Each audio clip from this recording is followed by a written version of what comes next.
Hai, jumpa lagi dengan saya Amazon Dalimute dalam Amazon Dalimute Channel. Sebuah channel yang akan berisi tentang bincang-bincang saya dengan sejumlah tokoh terkenal, tokoh berpengaruh, sosok sohor, selebritis, artis, atau siapapun yang memiliki pengaruh yang besar di dunia maupun di kehidupan kita di Indonesia ini. Ya, hari ini saya akan berbincang-bincang dengan seorang tokoh yang saya anggap cukup fenomenal karena dia merupakan salah satu pelopor atau pencetus apa yang disebut dengan stand up comedy Indonesia.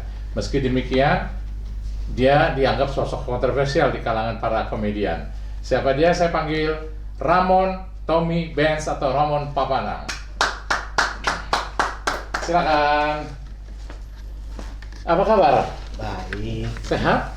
alhamdulillah. Berat badan nambah? Pasti.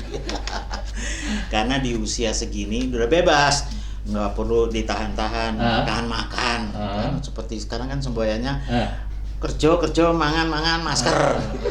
Wes. Enaknya saya panggil Papa Ramon Papana. Sekarang di usia segini Ramon, saya lebih banyak dipanggil Papa Ramon daripada dipanggil D. Oh iya, Iya, Papa iya. Ramon. Ramon Papana itu asal kata dari mana sih? Mula-mulanya kok pakai nama Papana? Biasanya kan Ramon Papa Ramon. Nama saya aslinya cuma 5 huruf Ramon saja, tapi ditambahin dengan nama bapak saya Pratomo. Jadi nama asli saya Ramon Pratomo. Waktu saya jadi DJ, nama saya ganti menjadi Ramon Tommy Benz. Karena guru saya yang di Inggris itu pertama kali saya belajar DJ itu namanya Tommy Pence. Saya senang kalau dengar dia introducing gitu kan, good evening, my name is Tommy Pence gitu. Aku juga waktu DJ senang gitu, good evening, my name is Tommy Pence from Indonesia gitu kan. Terus kemudian berlanjut saya terjun ke dunia komedi. Kemudian pindah tahun 90-an aku menemukan ada stand up komedi di luar negeri. Dan itulah Tahun berapa? tahun 90-an, 91. Tahun 91. Iya, ada Peralihan dari DJ ke itu apa yang latar belakangi? ya boring. Karena Boring. DJ waktu itu saya udah bertahun-tahun dan kerja malam ya, sampai keliling dunia juga, sampai kemana-mana. Kemudian pulang ke sini, saya udah punya anak satu waktu itu, terus bertekad untuk nggak mau kerja malam. Kemudian saya kerja di radio siang kan. Tapi kemudian nggak di hati juga, walaupun saya sama-sama si CNS almarhum dan segala macam sempat bergelut di radio lah, sempat bertahun-tahun juga. Kemudian saya pikir kurang. Ada hobi saya satu yang waktu dari SMA sudah saya geluti, yaitu komedi. Saya senang ketawa-ketawa. Di sekarang aja udah berkurang gitu karena pandemi kan, kita nggak boleh ketawa-ketawa sembarangan.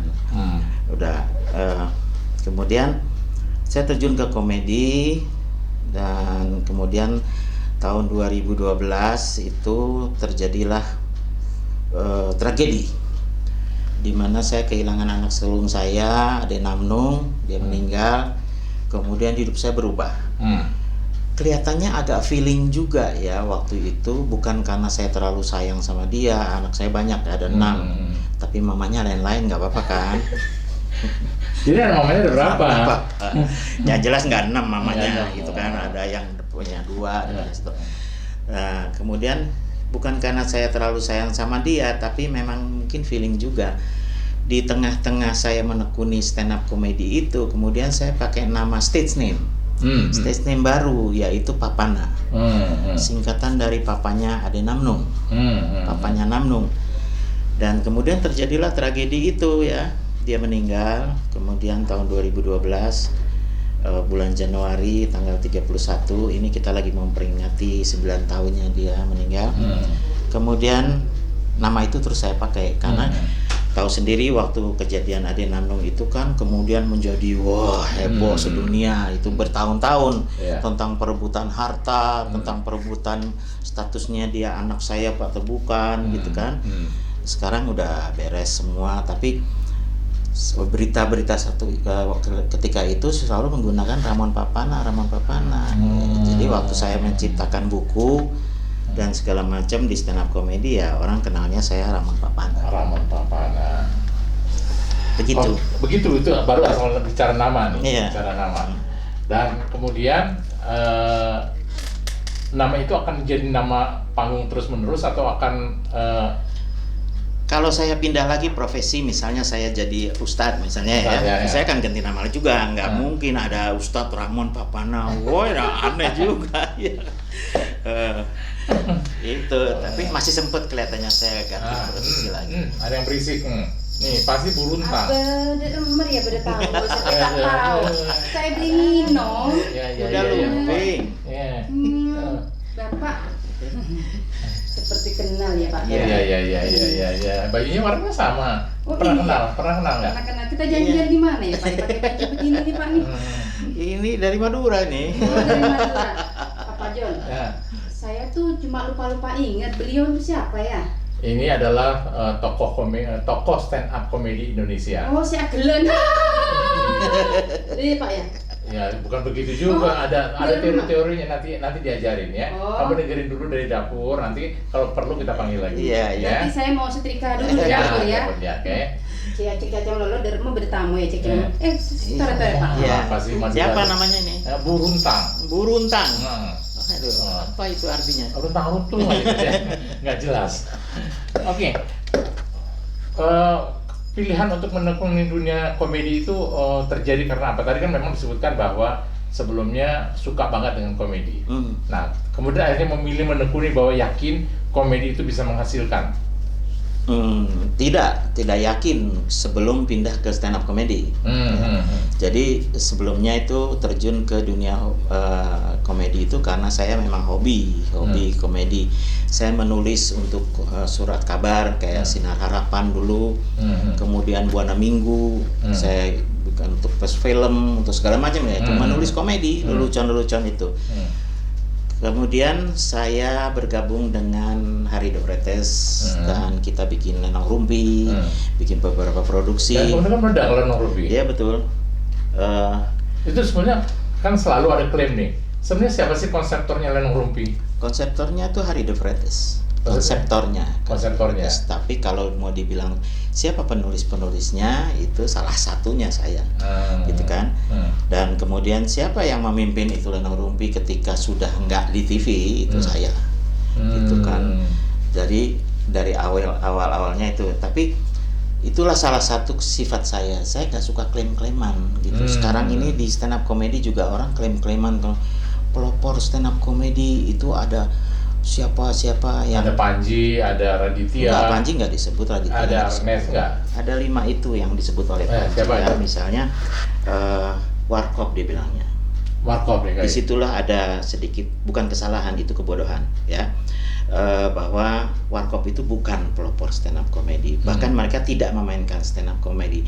Sampai sekarang pun Mas Indro itu jadi juri stand up comedy, tapi dia nggak pernah stand up comedy. Tapi tidak dipersoalkan orang. Kalau Ramon dipersoalkan, nggak pernah tampil gitu. Jadi itu salah. Kedua dia bilang Taufik Safalas. Taufik Safalas adalah satu murid saya ya, yang nggak selesai belajarnya. Kemudian bikin produksi sama saya. Temen dia bilang itu bukan itu stand up comedy, itu street jokes, nggak bisa, nanti kamu kehabisan gitu. Akhirnya kita musuhan lah gitu ya, nggak temenan lagi. Dia juga bukan pelopor. Apa sih yang disebut pelopor itu? Pelopor adalah orang yang berbuat atau melakukan sesuatu awalnya, tapi dia berbuat itu untuk orang lain, bukan untuk dirinya sendiri. Kalau dia yang pertama ya benar, tapi kalau pelopor. Kemudian disebutkan ada Iwer. Iwer memang salah satu pelopor. Kenapa? Karena dia Iwer Sastra ya? Iya. Karena dia yang pertama kali punya show sebagai stand up comedian. Ya itu mungkin 1-2 tahun setelah saya ya. Setelah saya proklamirkan open mic pertama di Indonesia.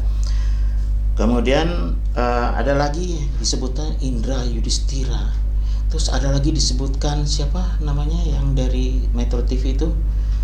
Ya Allah, aku bilang ini siapa sih yang bikin ini? Mereka sama sekali nggak ada andilnya dalam stand up comedy. Mereka kan produser kerja di TV. Ya udah, apa yang mereka produksi itu bukan berarti dia pelopor. Apalagi salah satunya ini kemudian mencuri konsep saya gitu kan. Gitu.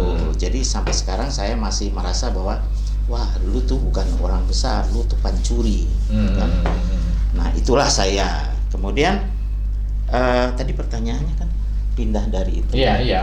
Sebelum saya ke stand up comedy itu saya terjun ke komedi, bermain dengan para pelawak, dengan senior, termasuk Om Ateng dan segala macam. Justru kita dulu, saya sama Amazon Delimonte dulu dengan grupnya, kita para wartawan mau bikin anugerah komedi Indonesia gitu kan, yang nggak jadi-jadi gitu, dari tahun ke tahun nggak jadi-jadi ya. Saya dihitungnya sebagai salah satu pelawak Indonesia waktu itu, walaupun saya pikir aduh gua nggak ini, tapi saya memang hobi sekali. Kemudian ada sebuah, tadi disebutkan bahwa Lenong Rumpi itu sukses ya, meledak. Itu membuat hidup kita jadi jet set gitu kan, kelompok kita, sehingga kita kalau jalan-jalan tuh ke New York, ke Paris gitu kan waktu itu. Nah pada suatu hari kita ada jalan-jalan ke New York, terus ke Paris dengan cucunya presiden waktu itu, Presiden Soeharto ya. rombongan lah gitu. Ya sama presiden Uganda juga ada ikut itu waktu itu ya. Idi Amin. Kemudian suatu hari itu ada salju sehingga kita nggak bisa keluar dari hotel, sedangkan hotel di sana kan kecil-kecil gitu kan. Televisinya juga kecil, digantung di atas gitu, kita sambil tidur kita ngawang-ngap gitu ngeliatin. Saya melihat ada pertunjukan stand up comedy. Nah saya pikir kok di Amerika ini komedinya tuh satu orang, nggak kayak di Indonesia tawuran gitu. Ya kan paling sedikit 3 orang. Bertekad lah, kemudian kita pindah ke Paris. Saya lihat lagi dalam bahasa Prancis, tapi tahu dong saya kan jago bahasa, berbagai bahasa ya gitu. Enggak, saya nggak ngerti waktu itu, tapi tetap ketawa-ketawa karena dia membawakannya kan. Kemudian saya pikir wah ini Indonesia harus punya yang begini nih. Kita kebetulan jadwalnya kembali lagi ke Amerika, muter-muter lagi. Saya sibuk sampai cucunya presiden itu bilang, itu papi bawa apa sih? Dia manggil saya papi. Papi bawa apa sih itu di koper? Itu video, waktu itu VHS gede-gede kan? Gede-gede ya. Video, buku, dan segala macam, semua tentang stand up comedy. Saya mau bawa ke Indonesia dan saya akan ajarkan Indonesia tentang stand up comedy. Waktu itu sih di sini nggak ngerti apa itu stand up comedy. Terus itu tahun 90-an. Dan memerlukan waktu bertahun-tahun sebelum saya menemukan ada kata satu bilang bahwa stand up comedy di seluruh dunia dikembangkan lewat acara yang namanya open mic. Dan open mic itu di Amerika diselenggarakan oleh Comedy Cafe. Di Indonesia boro-boro stand up comedy, open mic-nya aja belum pernah dilakukan, boro-boro dilakukan, Comedy Cafe-nya belum ada. Dari situlah saya start mulai. Saya dengan putra saya tercinta itu Ade Nanung, kita kumpul-kumpul duit, kita buka Comedy Cafe pertama di Indonesia, itu di Kemang. Dan 2 hari setelah buka, saya langsung bikin open mic. Open mic pertama di Indonesia itu, maksudnya semua orang bisa mencoba kan. Open mic itu untuk mencoba, belajar dan berlatih stand up comedy. Tapi namanya orang belum ngerti apa-apa sehingga nggak ada. Salah satu pegawai kita namanya Tukul Arwana itu saya paksa-paksa untuk naik ke panggung. Datang lagi. Beruntang-untung datang. Bapak, Iya. demer ya Pak? Oh, iya. Kita minum Pak. Oh gitu ya. Masa ada haus ya? Ini saya kasih minum, Iya. biar diminum gitu loh. Lama-lama takut gue. Pak, kalau saya tuh panggil Bapak ini apa? Pak Ramon. Oh, Papa Ramon. Kalau ini Papa John, ini Papa Ramon. Itu saya topinya mirip sama dia tuh. Iya itu. Oh iya. Itu sebabnya hari ini saya nggak pakai topi putih karena dia udah keburu pakai. Saya tadi punya topi Pak. Kenapa Bapak gak bilang sama saya? Saya punya topi warna merah Pak. Tahun 2021 ini saya mulai tampil nggak pakai topi. Saya pakai asli botak. Wah. Tuh, iya. Jadi lebih.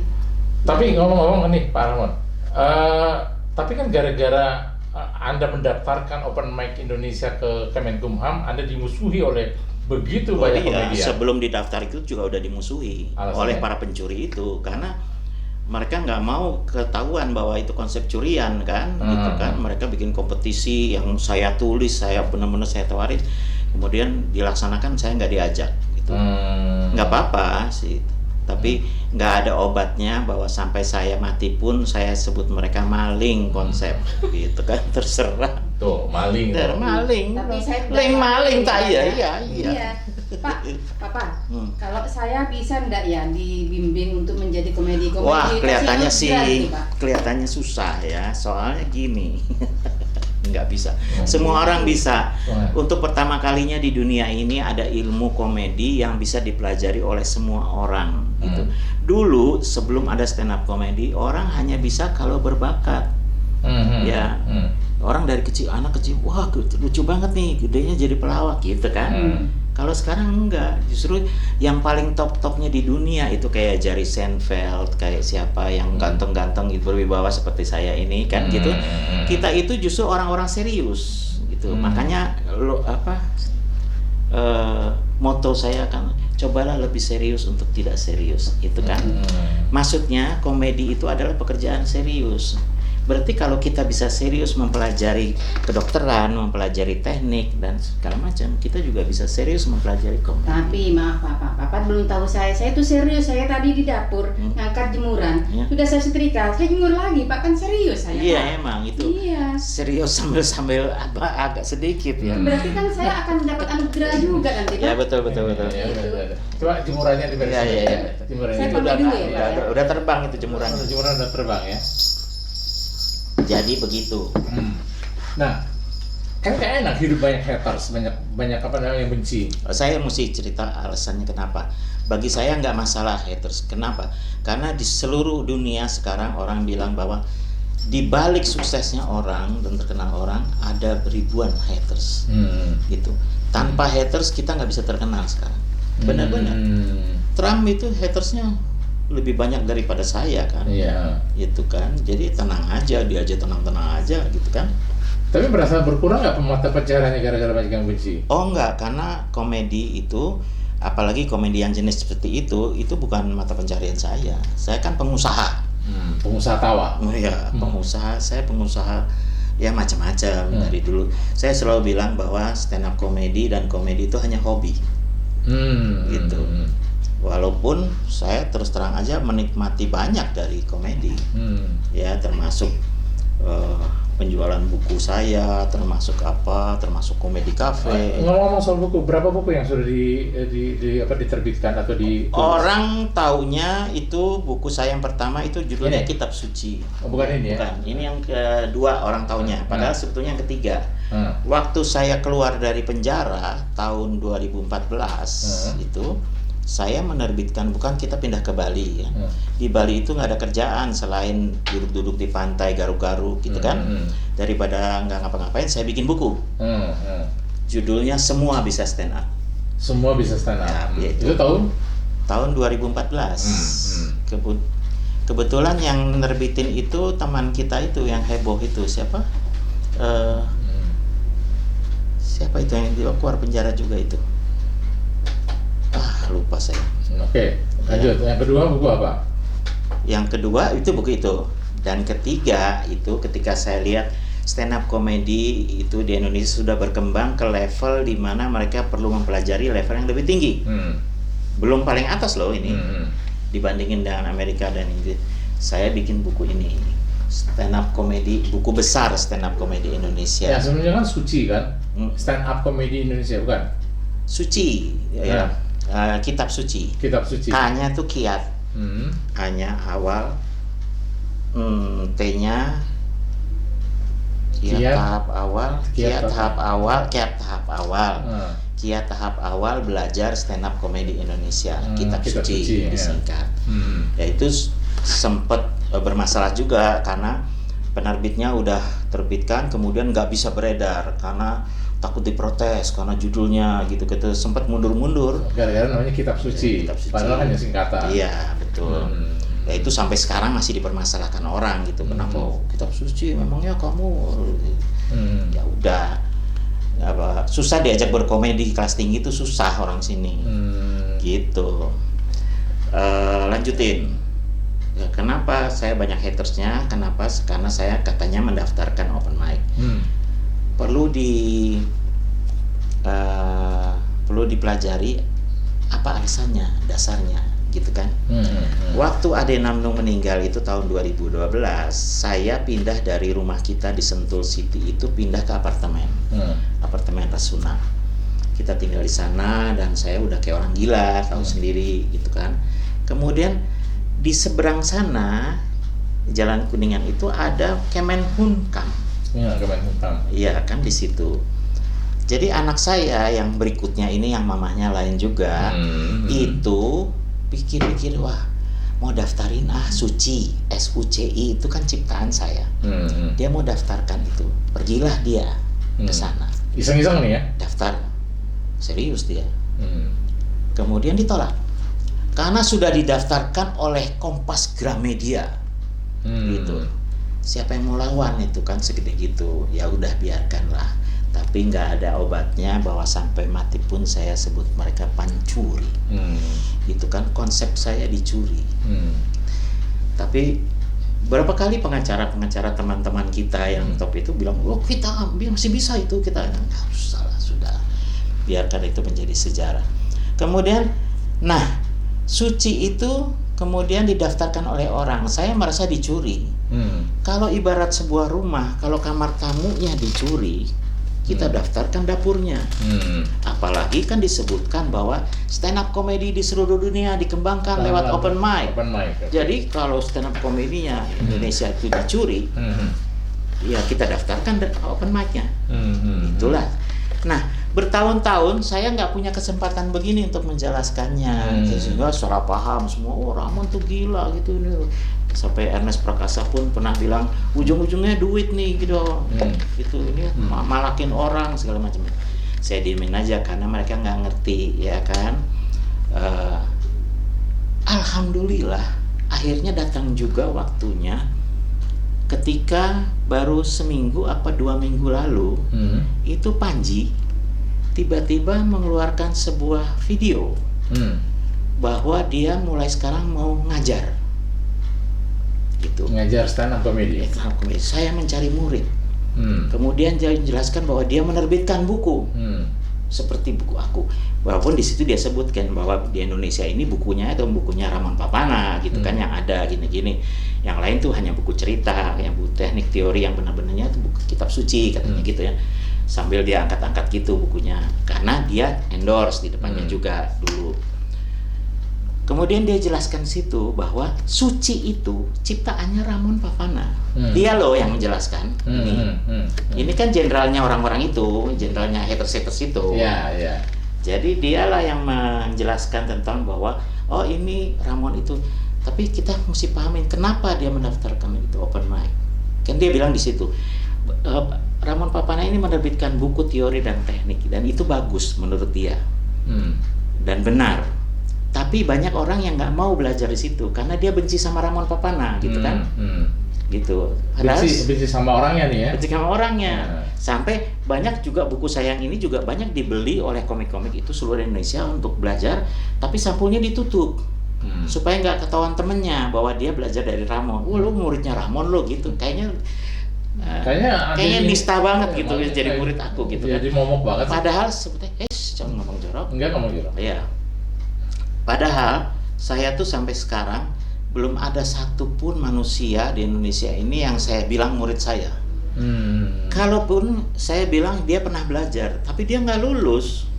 Belum ada yang lulus? Iya, termasuk tadi yang komentar-komentar itu, semua yang ngetop-ngetop itu semua.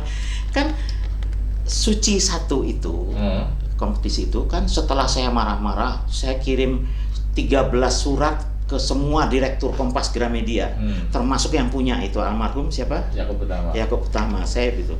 Dan saya dapat balasan dari Om Yakob bahwa saya akan kirim orang saya untuk menyelesaikannya gitu. Saya memang begitu. Terus datanglah putusannya itu. Wah, saya maki-maki habis itu di Komedi Cafe Kemang. Sampai saya gebrak-gebrak meja itu, mereka diem semua, produsernya semua. Nah, itu akhirnya mereka bilang, "Ya udah Pak Ramon ikutan aja gitu." Season 1 tuh. Jadi juri. Aku bilang aku nggak mau jadi juri. Karena di situ ada juri-juri yang nggak ngerti stand up tapi tidak termasuk Indro gitu kan. Menurut saya nggak pas itu. Ini lain, ini bukan lawak gitu. Jadi Sorry, apa sih bedanya stand up dengan lawak? nah itu apa ya? Bukannya lawak juga mau stand up mengundang tawa, lawak juga mengundang tawa. Lawak itu ya ya ngelawak, ngelucu. Berusaha untuk melucu dengan gerakan dan apa yang lucu gitu kan.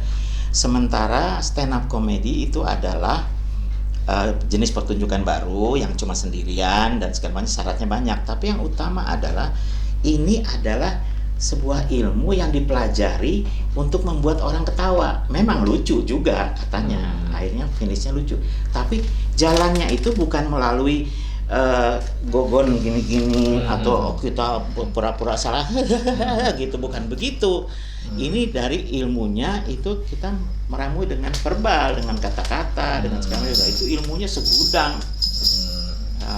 Dan itu bisa dipelajari oleh semuanya. Bener ya. Apa? Dia mana datang terus ya?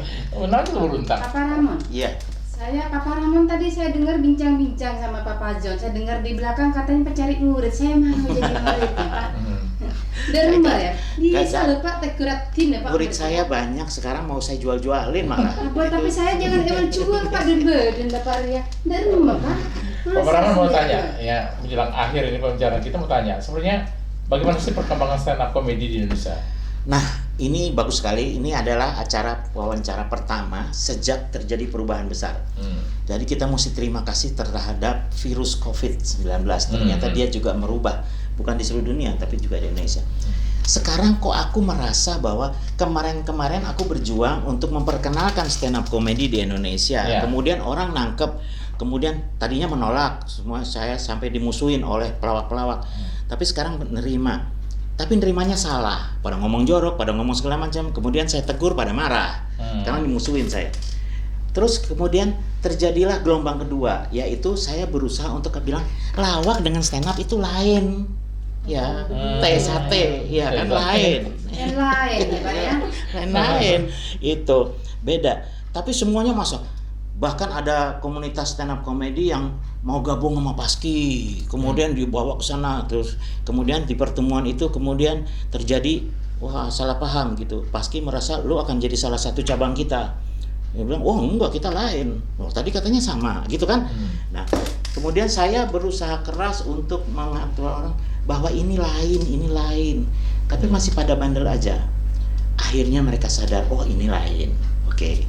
Sekarang kan mana pernah sih Sri Mulat sekalipun tur Indonesia, kemudian penontonnya pada banyak, beli nggak ada. Dan nggak pernah ada orang yang belajar seperti sekarang anak-anak muda belajar stand up comedy, kan belum ada. Berarti beda kan? Kemudian gelombang berikutnya adalah saya kepingin mengajar orang bahwa ini lain, ini sesuatu yang mesti dipelajari teori dan tekniknya dengan buku. Nah, kejadian salah satu anak buahku, Mik Syakur, waktu itu dia nawarin buku di antrean Suca, gitu. Dia nawarin, mau nggak beli buku stand up comedy? Jawabnya apa orang itu? Emang stand up comedy ada bukunya? Emang matematika? Nah, itu kemudian menjadi tugas saya untuk mengclearkan di Indonesia ini, ya itu. Iya, gitu. Kalau stand up comedy kan begini saja gitu, bisa enggak Pak ya? Ya, bisa itu.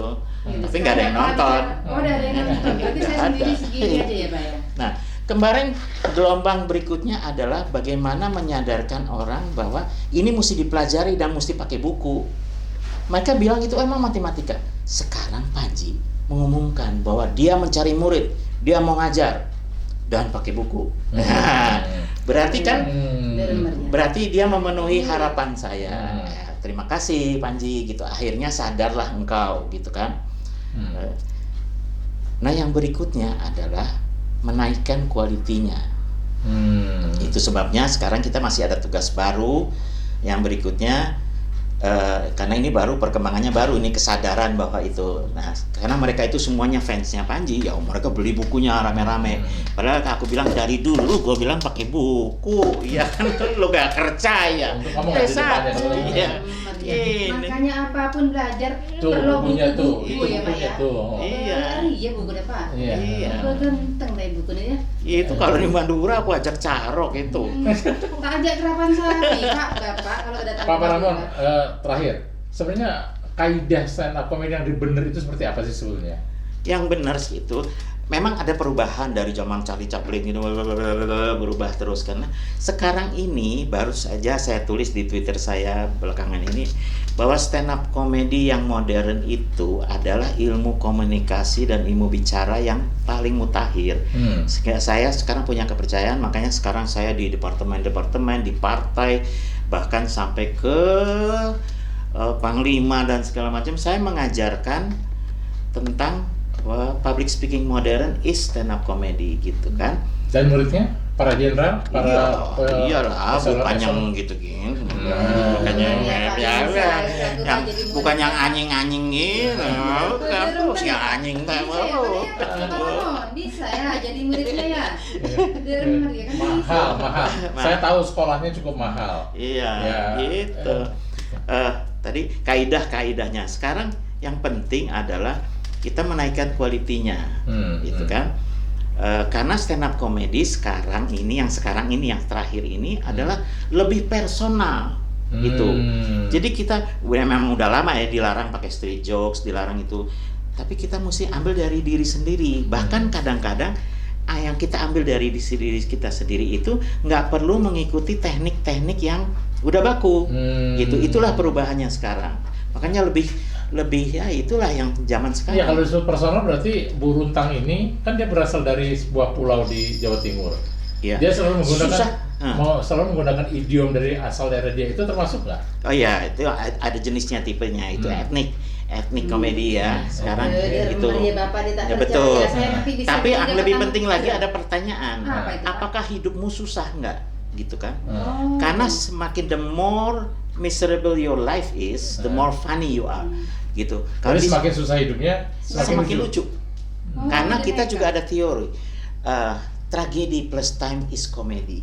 Jadi dulu misalnya pernah tragedi misalnya naik angkot kemudian kecurian dompetnya. Tapi sorry ya, saya nggak menggunakan angkot dan bajaj itu untuk jok saya, nggak, maaf ya, soalnya gitu kita pakainya pesawat gitu kan, walaupun ya udah gitu ya. Jadi kalau kesulitan kita, derita kita, tragedi kita itu udah masa lalu, itu sekarang kita ceritain deh di panggung bahwa saya pernah ditinggal kawin oleh pacar saya. Papa Ramon nggak tahu, saya punya kesulitan, Pak. Iya, saya nyetrika kena gosokan, Pak. Nah itu tragedi itu kalau diceritain di panggung, maka zaman sekarang itu orang bukannya terus kasihan, terus pada ngumpulin duit sumbangan, enggak. Orang malah ketawain, lu bego ya, lu nyetrika aja kena gitu-gitu. Itu menjadi hiburan. Derita kita menjadi hiburan orang. Kenapa? Karena derita itu udah plus time, udah masa lalu. Kalau masih dialami sekarang misalnya, itu masih tragedi namanya. Nah, kita banyak punya teori-teori seperti itu yang kemudian membentuk menjadi jenis stand up comedy zaman sekarang. Nah, itulah yang saya ajarkan sekarang. Masalahnya sekarang yang bisa belajar sama saya tentang stand up comedy zaman sekarang itu harus sudah jadi stand up comedian. Nggak bisa pemula sama sekali gitu kan. Begitu. Saya masih mau marah ini, jangan cut dulu ya kan. Jangan marah sama saya, Pak. Saya kan mau jadi murid baru. Gitu. Saya pengen dapat anugerah. Yang jelas saya mau kasih tahu, saya 63 tahun. Saya Ramon Papana, saya papanya Ade Namnung. Dan alhamdulillah sampai sekarang saya masih sehat, tapi nggak tahu besok-besok ya kan. Jadi saya senang sekali. Ini saya sebetulnya nggak boleh turun ini. Itu karena saya resiko tinggi dan saya nggak masuk dalam bagian yang dapat vaksin gitu kan. Itu. Iya. Terima kasih Pak Ramon sudah datang, meskipun ngomel-ngomelnya belum kelar. Nanti mungkin next time kita ketemu lagi. Baiklah pemirsa sekalian, di channel Amazon dari Mutu Channel ini bincang-bincang kita dengan Papa Ramon Papana atau Ramon Tumui Benz atau Ramon Pratomo, banyak sekali namanya. Persis kayak maling semua, ganti-ganti nama terus. Bukan, yang pencuri itu yang sana. Tapi perbincangan mengenai stand up comedy Indonesia itu tidak harus selalu berbicara dengan beliau ini. Semoga nanti di sesi berikutnya kita bisa bincang-bincang lagi, biar dia yang ngomel-ngomelnya tuntas dan kita bisa ketemu lagi. Salam Amazon dari Mutu Channel.